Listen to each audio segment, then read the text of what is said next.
Today's topic is UN Special Rapporteurs. To introduce the topic, the emergence of a special rapporteurship on several subjects can be said to have originated from the core foundations of United Nations vis-à-vis human rights. Theoretically, there is good connection between the fundamentals of United Nations and modern jurisprudence on human rights. For example, arbitrary deprivation of lives is something that inherently is opposed to modern ethos of international law. One can refer to the Article 3 of the Universal Declaration of Human Rights. The Article 3 is credited to have laid down norms and rules of general international laws. The wholesome approach of the Universal Declaration recognizes the right to life as key component of UN Covenant and source of several other international provisions on rights. It is this philosophical premise that has created ample room for denouncing any multiple or gross violations of the right to life as nothing short of a war crime or crime against humanity. Harping on such a protective concern, UN forged various treaties, bodies, commissions, procedures, mechanisms, etc. To cite some examples, in the words of the International Covenant on Civil and Political Rights, human rights are an inherent right. Similarly, an Article 4 of the African Charter on Human and People's Rights recognize the importance of right to life.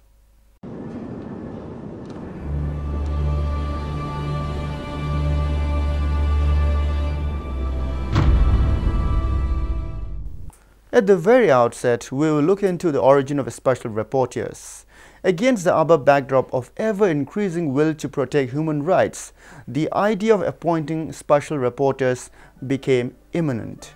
The establishment of the United Nations Commission on Human Rights, also known as UNCHR, in 1946 actualized the international concern for the protection of human rights. As the concern broadened, the UNCHR felt the need to create systems for the protection of human rights. Thus, new treaties were signed and mechanisms were created. The provision for establishing special rapporteurs are materialized through the systems such as the thematic mandate or special procedure. However, the creation of special procedures had been a much delayed subject.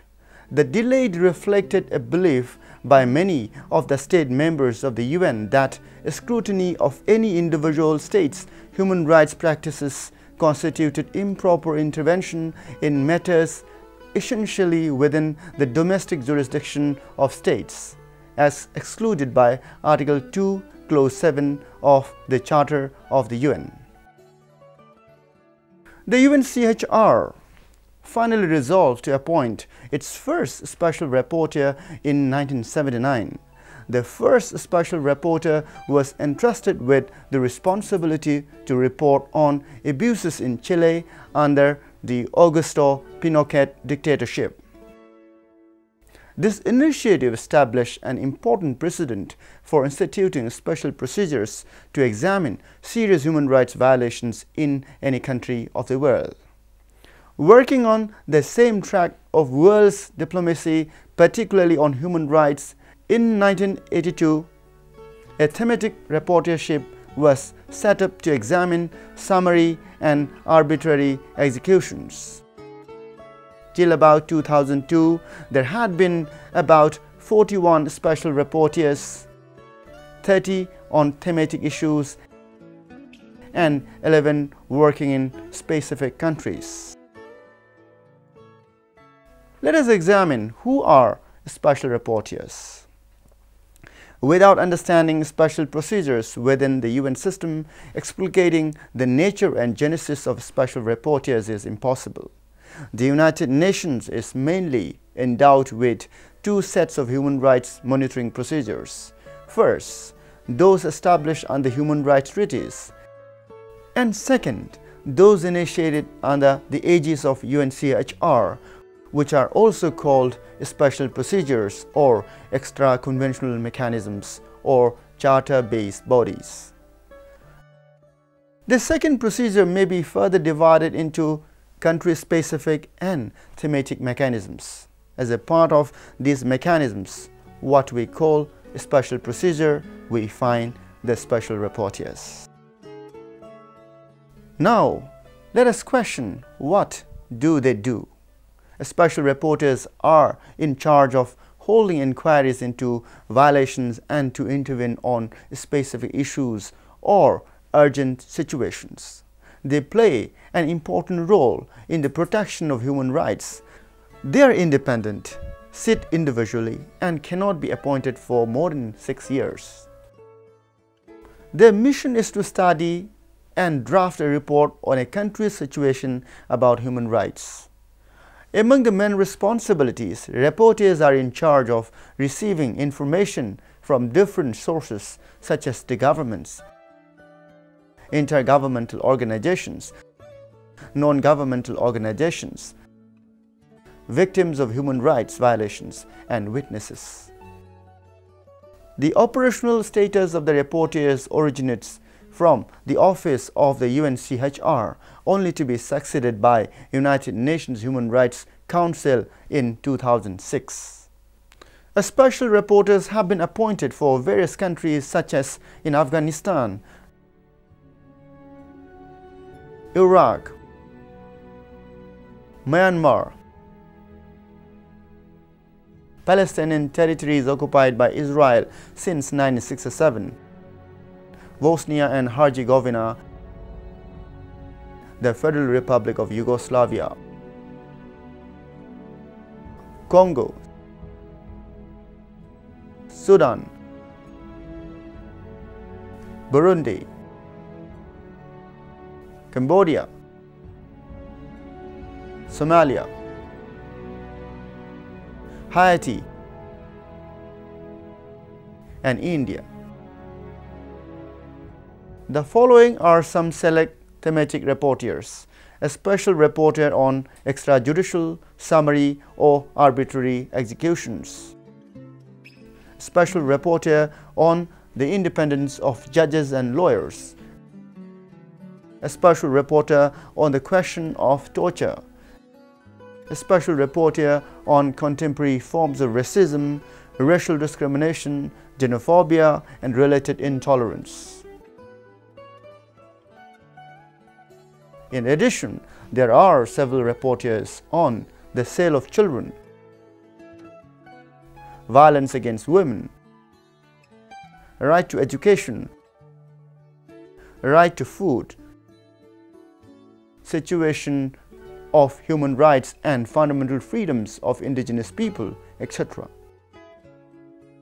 Following two are the fundamental objectives of the rapporteurship. Number 1, sending urgent appeals to prevent possible imminent violations, and 2, undertake spot visits to countries with apparent or extensive problems with the permission of the state in question.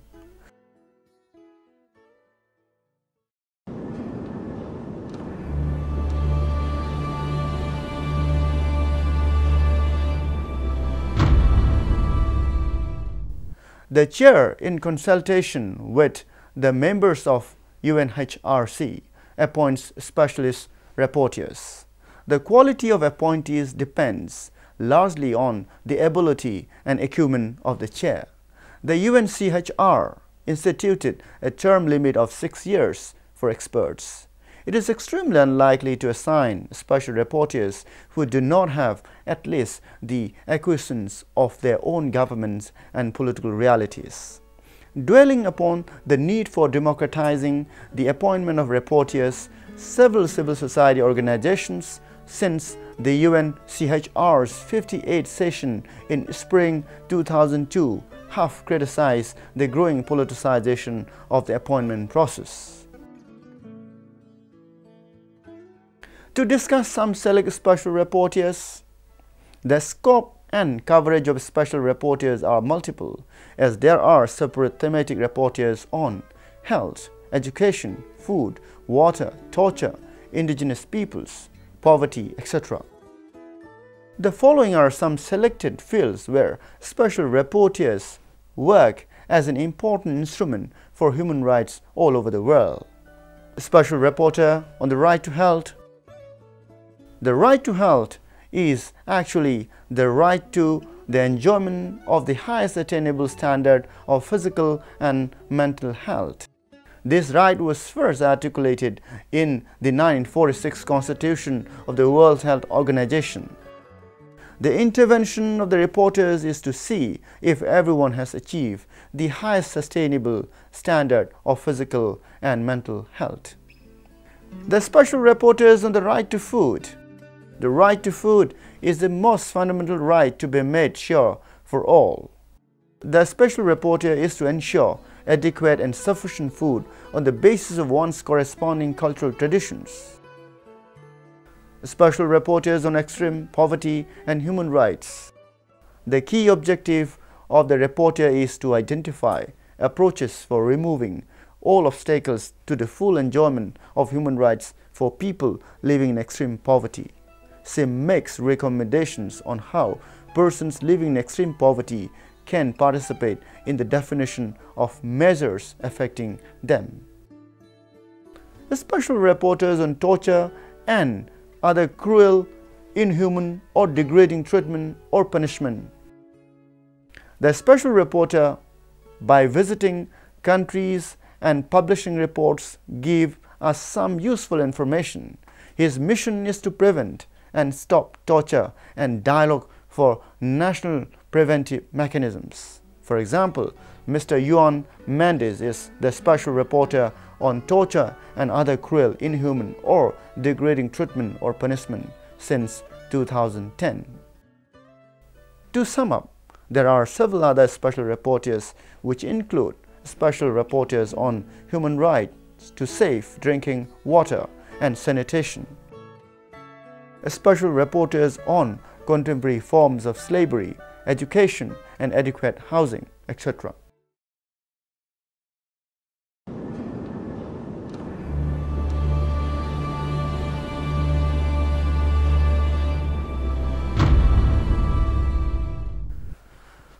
Now it is important and interesting equally to discuss about India in the eyes of the special rapporteurs.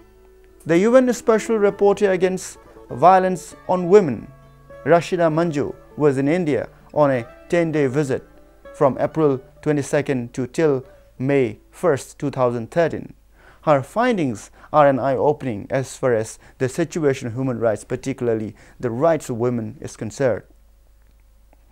Manjoo endorsed the fact that the implication of Armed Forces Special Powers Act (AFSPA) 1958 and rampant indulgence of National Security Act (NSA) has rather perpetuated impunity, while at the same time widely used as a containment mechanism against human rights defenders in India.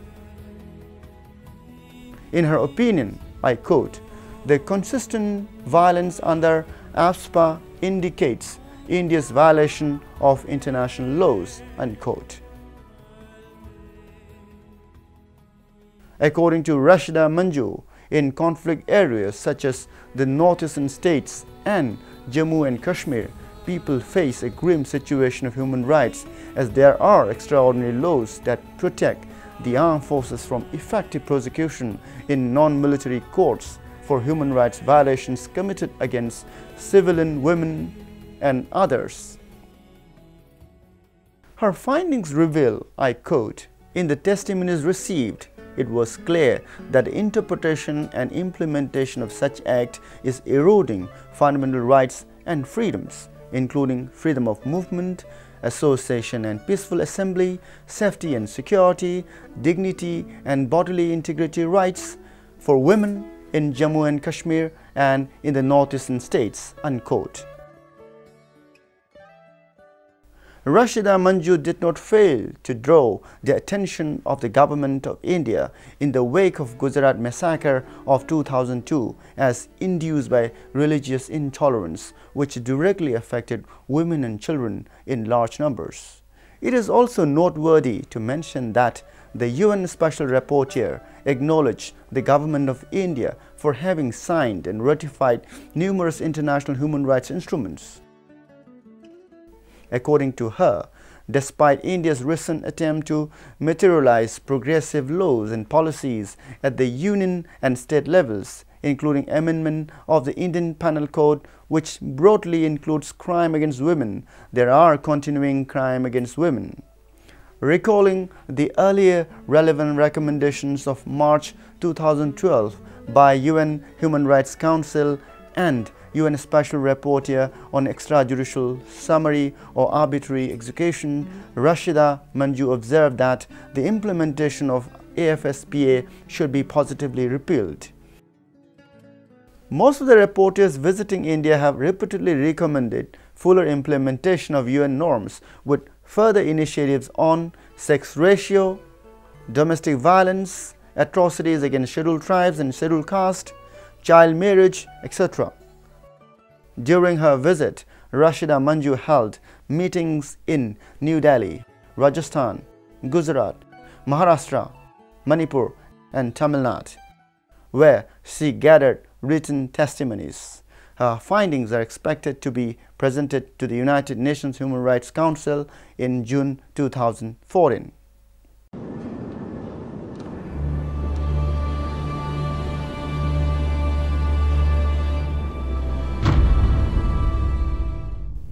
Too many governments do not reply or delay responding to requests for a mission. Special rapporteurs take pains to maintain their independence, impartiality and objectivity to weigh their information on human rights provided by governments and civil society groups, and to report fully on the progress made and obstacles faced. Regarding the appointment also, there are multiple criticisms. The expertise of candidates often remains subservient to the stature of a candidate's acceptability and qualification. Therefore, criticisms have also arisen with regard to the advisability of appointing special rapporteurs who originate from the same region in which their mandate is located. The rapporteurs face a stiff challenge in fulfilling the expectations from their office and maintaining reasonable relations with the alleged host states. The UN Special Rapporteurs have expressed dissatisfaction over their wages and financial support.